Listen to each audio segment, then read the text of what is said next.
The deafening crash of toys hitting the hardwood floor echoed through the quiet library, turning heads and drawing disapproving stares toward Zach Cooper and his 8-year-old son, Mason.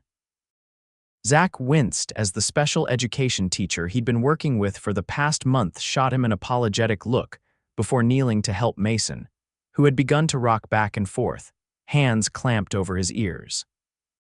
"I'm so sorry," Zach whispered to the room at large, cheeks burning as he knelt beside his son. "Hey buddy, it's okay, we can pick these up together." Mason's rocking intensified. Not okay," he mumbled, eyes squeezed shut against the sensory assault. "Sir, I think you should take your son outside," a stern librarian approached, her voice barely concealing her irritation. "This is a quiet space." Zach felt his chest tighten. "He's autistic. He's having a moment." "We just need—" "I understand, but other patrons will handle this," came a calm, authoritative voice from behind them. Zach turned to find a woman in her late 30s watching the scene with keen interest. Her tailored navy pantsuit and elegant posture screamed money and influence, but it was her eyes, observant and surprisingly kind, that caught his attention. "Miss Grayson, I didn't know you were visiting today." The librarian's tone immediately shifted. "Francesca is fine, Margaret," she replied, her attention still on Mason. "And I believe these sessions for neurodiverse children were approved by the board last month, were they not?" Margaret nodded stiffly and retreated, leaving Zach momentarily stunned by the unexpected support. "Thank you," he managed, still trying to coax Mason into a calmer state. The woman Francesca crouched down, maintaining a respectful distance from Mason. "May I?" she asked Zach, gesturing toward the scattered toys. When Zach nodded, she began to line up the colorful blocks in a perfect row, not speaking, just methodically creating order from chaos. Mason's rocking slowed as he peeked through his fingers at her actions. 1, 2, 3, 4, she counted softly, continuing to line up blocks. To Zach's amazement, Mason uncovered his ears and whispered, 5, 6, 7, 8.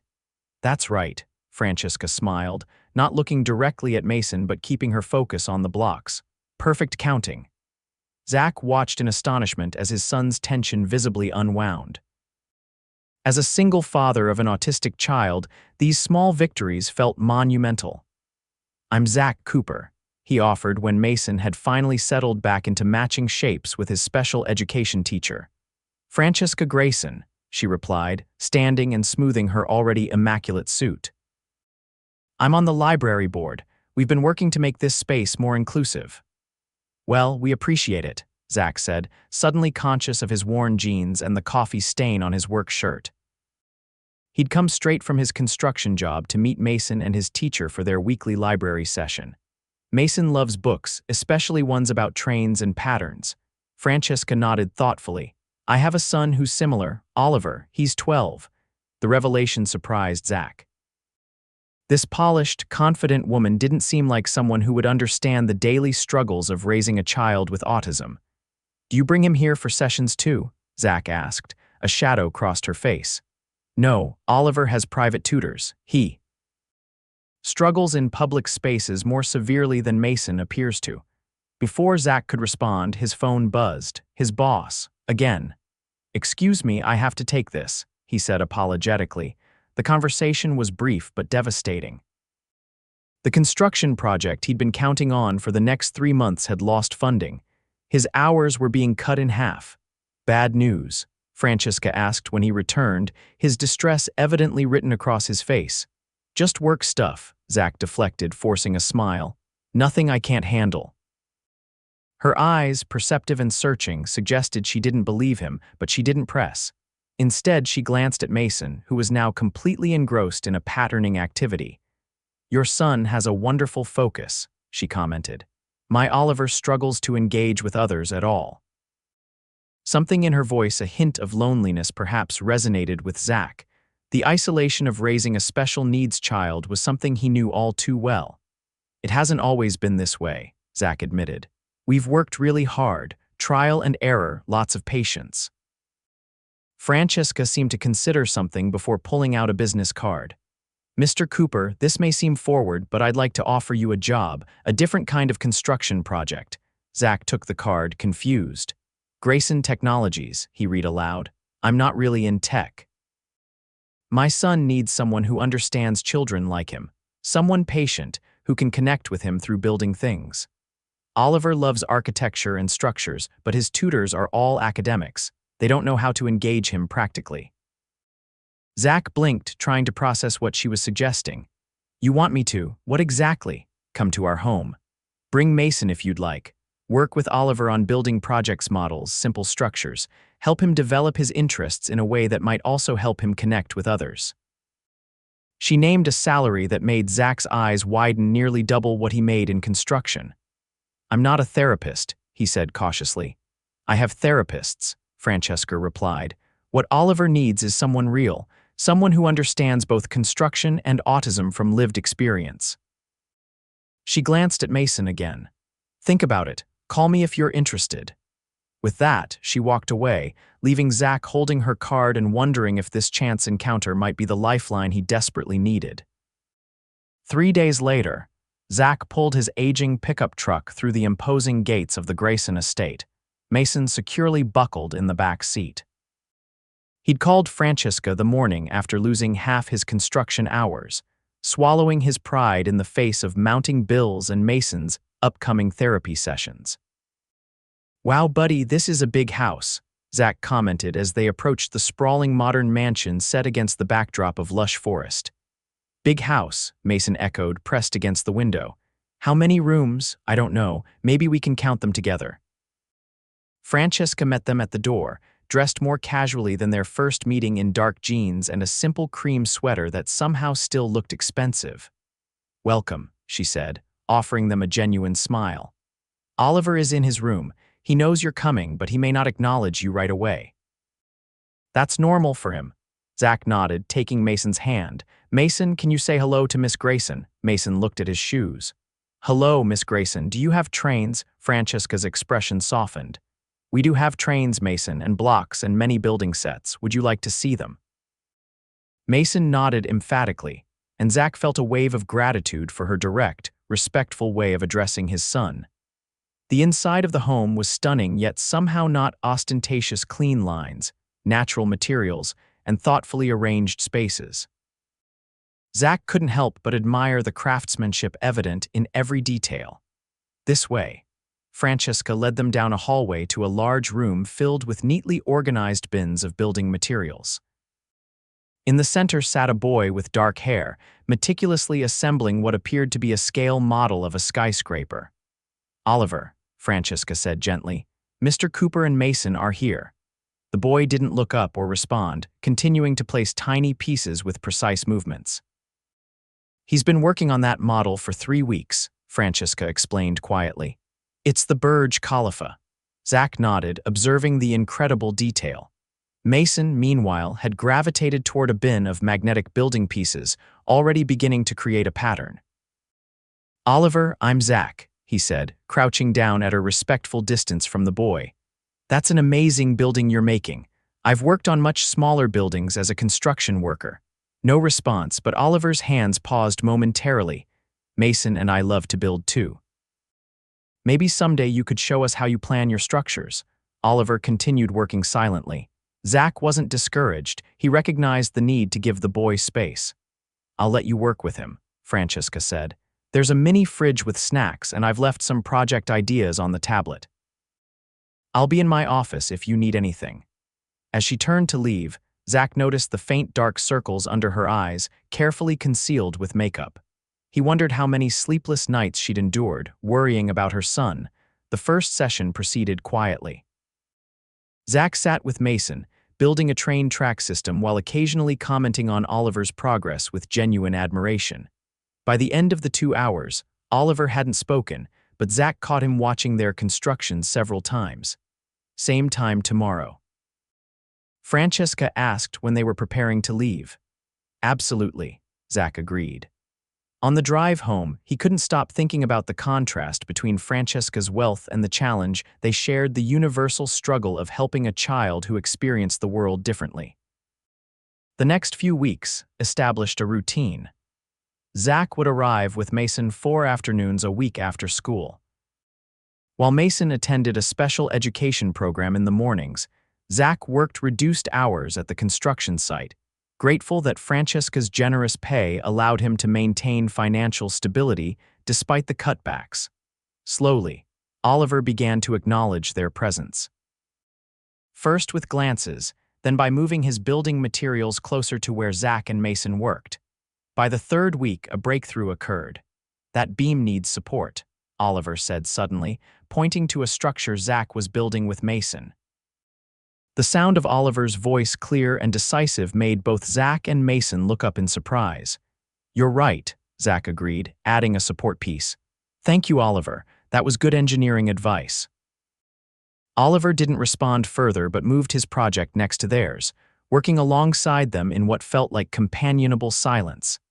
That evening, as Zach prepared to leave, Francesca appeared in the doorway, eyes bright with unshed tears. "He spoke to you," she whispered when Oliver had gone to wash his hands for dinner. "His tutor said he asked about Mr. Cooper's building earlier today." The emotion in her voice caught Zach off guard. He suddenly realized how lonely her journey must have been. A successful businesswoman who could provide everything for her son except the connection he needed most. "He's brilliant," Zach said sincerely. "The way he understands structural integrity is incredible. Would you stay for dinner?" Francesca asked impulsively. "Both of you. I'd like to hear more about what you've observed." The dinner was a revelation. In the formal dining room, Oliver sat silently but remained at the table, something Francesca confided later was a rarity. Mason, though occasionally fidgety, managed well with the sensory-friendly meal Francesca had thoughtfully prepared.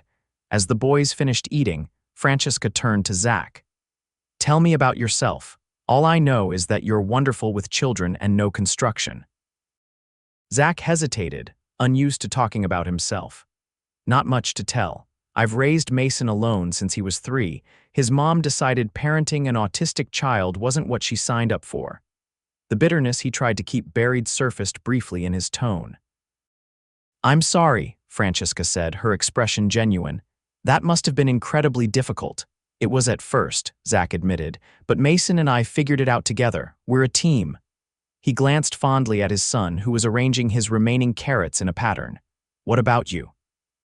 "Oliver's father left when Oliver was diagnosed at age 2, she replied matter-of-factly.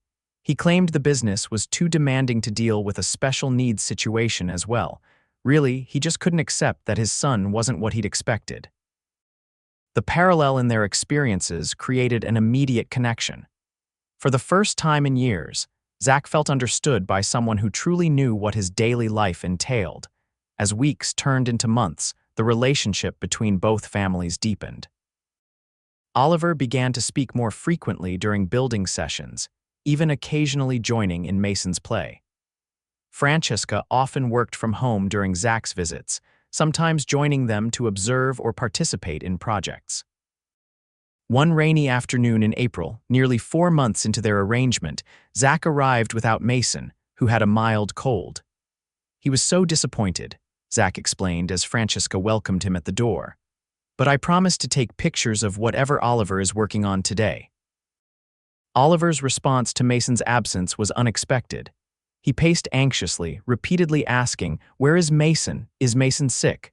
When will Mason come back?" "He's worried about your son," Francesca observed, watching her own child with surprise. "I've never seen him this concerned about another person before." Zach knelt beside Oliver. "Mason has a cold. He's resting at home with my neighbor Mrs. Wilson. He'll be back when he feels better, probably in a couple of days." Oliver considered this information. "We should make something for Mason to make him feel better." Zach felt his heart swell. "That's a wonderful idea, Oliver. What should we make?" "A train station. Mason likes trains." For the next 2 hours, Zach and Oliver worked together on an elaborate train station model, Oliver directing the design with surprising attention to what he knew would appeal to Mason. "Your son has changed our lives," Francesca said quietly as they watched Oliver work. "I've hired therapists and specialists from around the world, but no one has reached Oliver the way Mason and you have."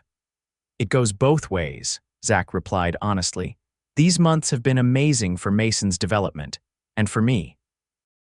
He paused, suddenly aware of how much he'd come to look forward to seeing not just Oliver, but Francesca as well. When Oliver finished the train station model, he insisted on writing a get-well card for Mason. Francesca watched in amazement as her son painstakingly wrote out, "Feel better, Mason.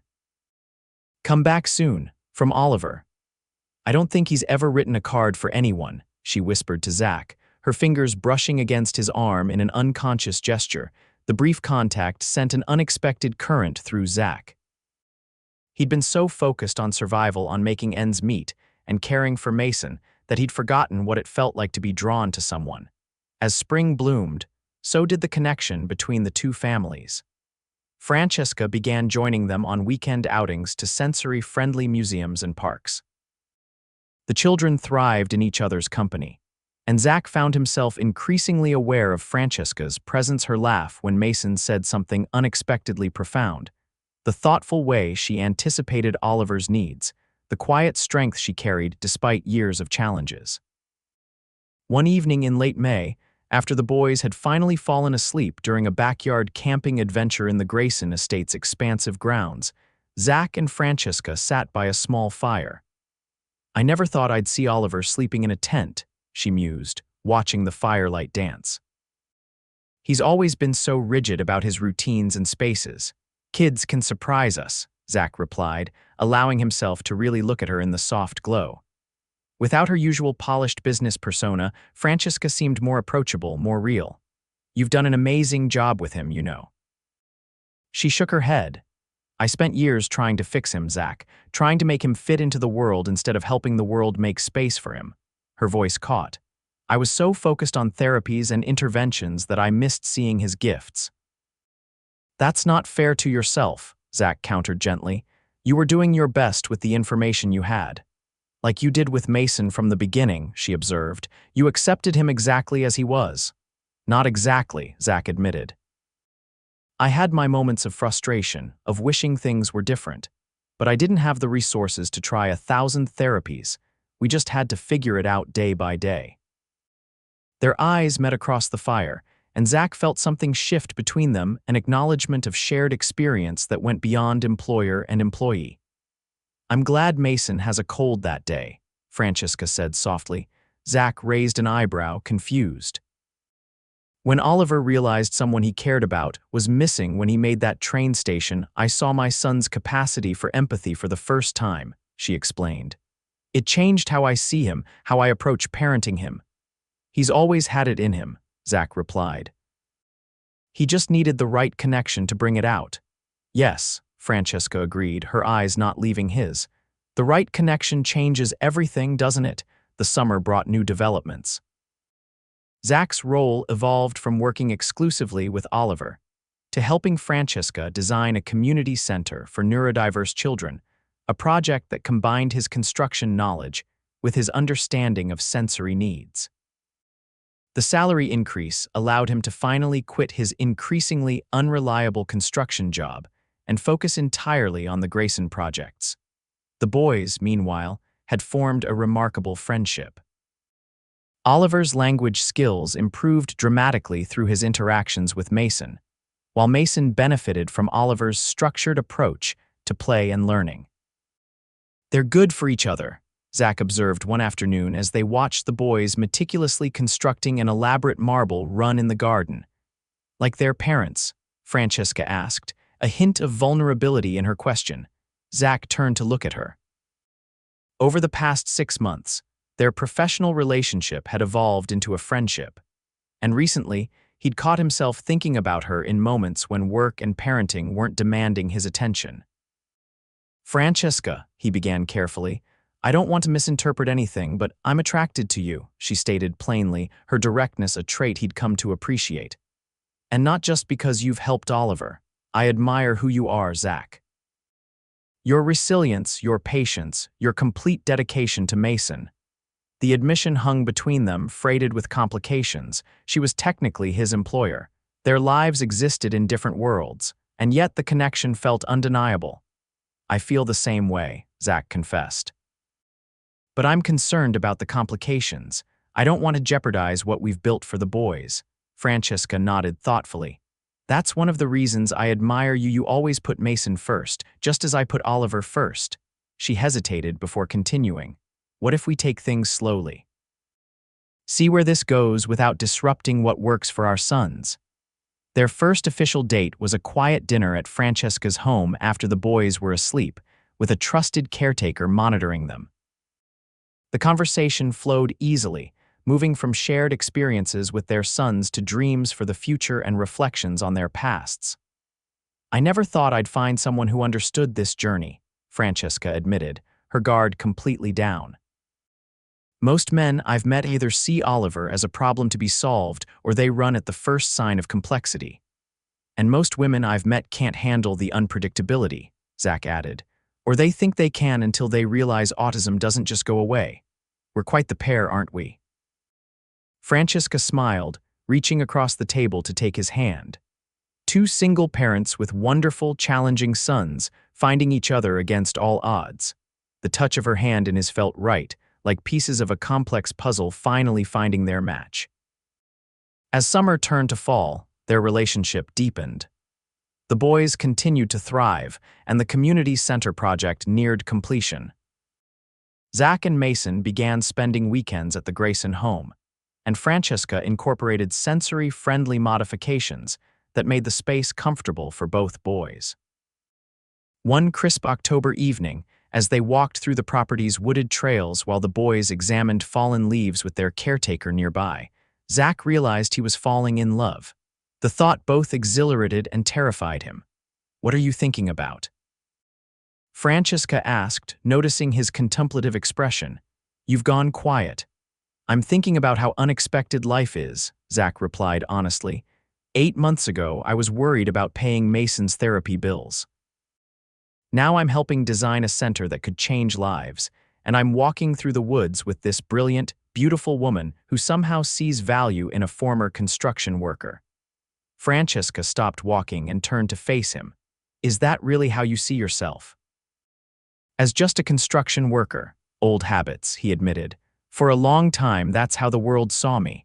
"The world is short-sighted," she said firmly. "I see a man who rebuilt his entire life around his son's needs.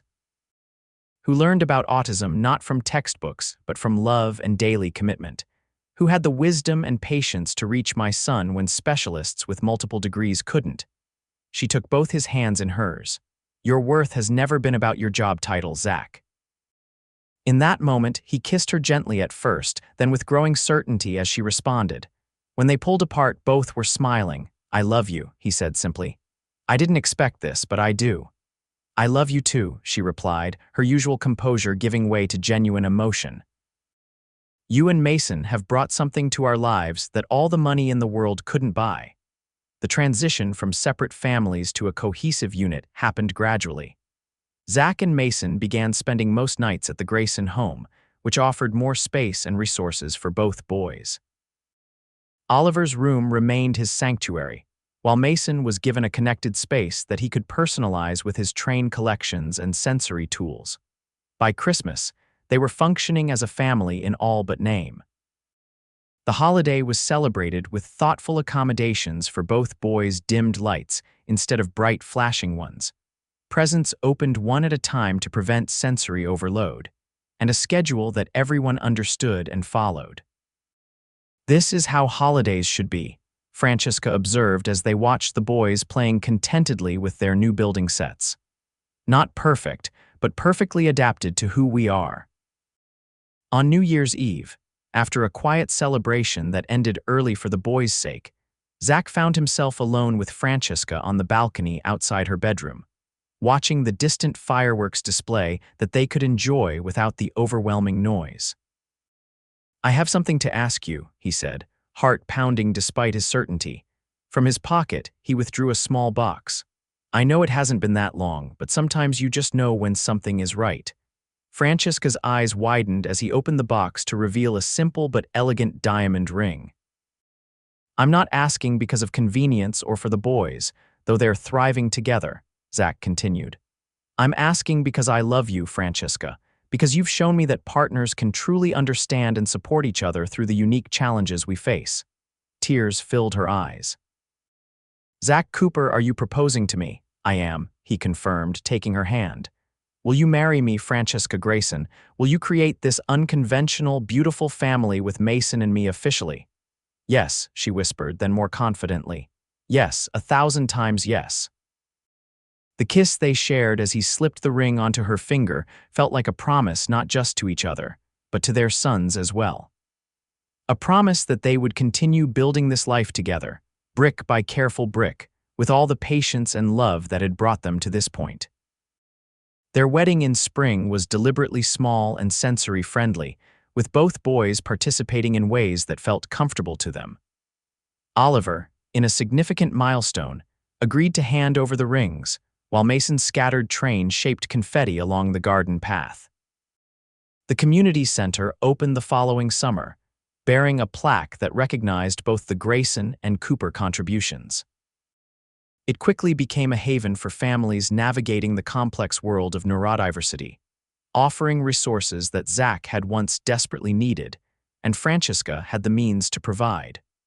1 year after their wedding, they welcomed a daughter, Emma, into their blended family. Both boys approached their baby sister with characteristic uniqueness. Oliver created detailed drawings explaining how to care for infants, while Mason appointed himself official counter of her fingers and toes, delighting in the perfection of her tiny features. On Emma's first birthday, as they watched their now expanded family celebrate in the garden, Zach reflected on the journey that had brought them together. "Did you ever imagine this?" he asked Francesca, his arm around her waist as they observed Oliver patiently showing his sister how to stack blocks while Mason narrated the process. "Never," she admitted. "I thought Oliver and I would always be in our own isolated world. I thought I had to choose between being a mother and being loved as a woman. And I thought I'd always be the struggling dad, just trying to keep my head above water," Zach added. "I never imagined finding someone who would see Mason and me as complete, not broken." Francesca leaned into his embrace. "Life had better plans than either of us imagined." "Much better plans," Zach agreed, pressing a kiss to her temple. "Though I still can't believe it all started with a meltdown at the library." "The best things often begin in unexpected ways," Francesca mused, watching as Oliver actually laughed at something Mason said, a sound that had once been so rare it brought tears to her eyes. Together they had built something that transcended their individual struggles, a family defined not by conventional standards, but by understanding, patience, and unconditional acceptance. A home where difference was celebrated rather than merely accommodated. As the afternoon sun cast long shadows across the garden, Zach thought about how far they'd all come. From a struggling single father and a wealthy but isolated mother to partners who had found in each other not just love, but a shared vision of what family could be. "I love you," he whispered to Francesca as Emma toddled toward them, followed closely by both her protective older brothers. "And I love you," she replied, her smile reflecting the joy of their unexpected journey. "All of this, every challenge, every breakthrough has been worth it to build this life with you." In that moment, surrounded by the family they had carefully constructed together, Zach knew with absolute certainty that they had created something extraordinary, a foundation strong enough to support whatever the future might bring, and flexible enough to embrace all the beautiful complexity of their lives.